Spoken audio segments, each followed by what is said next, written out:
SBS가 확보한 엔진 조사 결과 자료엔 새로 드러난 사고 경위가 담겼습니다. 우선 지난해 12월 29일 오전 8시 57분 50초 관제탑에서 사고 여객기의 조류 활동 주의를 알리고 불과 36초 뒤에 가창 오리대와 충돌했다는 사실입니다. 충돌 직후 양쪽 엔진은 진동을 일으키면서도 작동했는데 우측 엔진에선 서지, 즉 이상 연소와 함께 화염과 검은 연기가 발생했다는 내용도 담겼습니다. 또 새대와 충돌 후 19초 뒤 조종사가 비상 절차를 수행하면서 좌측 엔진을 정지시킨 사실이 블랙박스를 통해 확인됐다고도 했습니다. 항공철도 조사위원회는 동체 착륙하기 직전까지도 우측 엔진 출력은 비행이 가능한 정도로 작동된 것으로 확인했습니다.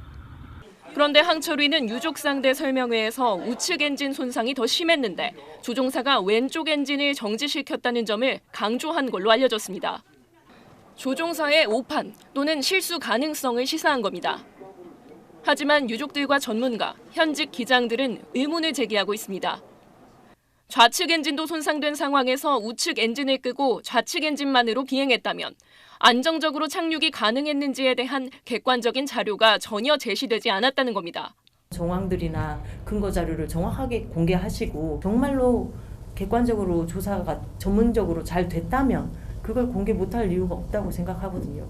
그때 상태의 양쪽 엔진이 어디가 더 월세했는지 넘버원 엔진이 끝까지 버티고서 갔을 거라는 거는 그거에 대해서 시뮬레이터로 여러 가지 경우들을 자기네들이 경우의 수를 가지고서 실험을 했어야 되는 거고. 특히 항철위는 우측 엔진 전력 장치 IDG가 분리된 걸로 조사됐다며 조종사가 직접 IDG를 끈 걸로 보인다고 설명한 걸로 확인됐습니다. 때문에 전력이 차단되고 랜딩 기어가 펼쳐지지 못했다는 취지입니다. 그런데 이 IDG가 충격에 의해 분리됐을 가능성은 없는지 묻자 추정이다, 다른 원인도 분석하고 있다며 말을 바꾼 걸로 확인됐습니다. IDG 오일 템퍼러처가 하이가 아니었기 때문에 사람이 껐을 거다라는 거는 너무 과한 추정인 거죠. 그것도 끌 필요가 없거든요. 왼쪽 엔진을 끄고 또 우측 엔진 IDG를 껐다는 것은 그거는 상식적으로 이해가 안 가거든요. 전문가들은 동체 착륙 직전까지 오른쪽 엔진 출력으로 비행이 가능했다는 항철위 조사 결과에도 주목했습니다. 잘못 끄고 잘 끈 거 이거는 사실 중요한 게 아니거든요. 지금 엔진이 살아있었는데. 새대 충돌 직후 좌측 엔진 상태와 기내 상황에 대한 객관적인 데이터 제시가 없는 상황에서 유족들을 설득하기엔 역부족이었던 걸로 보입니다. SBS 하정인입니다. 지난 19일 사고조사위원회 브리핑에 앞서 유가족들에게 건네진 질문지입니다. 국토부가 운영 중인 민간 전문가 자문단이 작성한 겁니다. 유족들이 항공철도 조사위원회를 상대로 질문할 만한 내용을 담고 있습니다. 사고기에 양쪽 엔진이 멈췄는지, 엔진이 멈춘 원인이 조류 충돌 때문인지 등 너무 기본적인 내용을 담고 있습니다. 너무 뻔한 것을 저희한테 질문을 하라는 거예요. 진짜 이 자문단이 맞냐는 거죠. 질문지를 자세히 짚어보면 조종사들의 비상대처는 절차에 따라 이뤄졌는지 묻고 난 뒤 비상대처에 문제가 있었다고 가정하곤 구체적으로 어떤 문제인지 물어보라는 부분도 있습니다.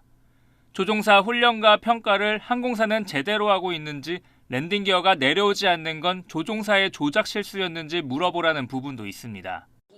자문단에는 전 사조위 조사관도 포함돼 있습니다.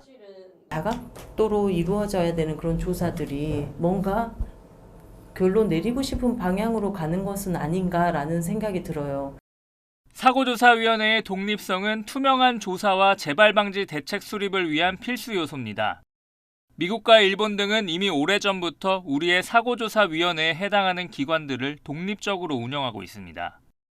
하지만 우리나라는 여전히 인사와 예산 권한을 국토부가 쥐고 있다 보니 사고 직후부터 공정성 논란이 계속되었습니다.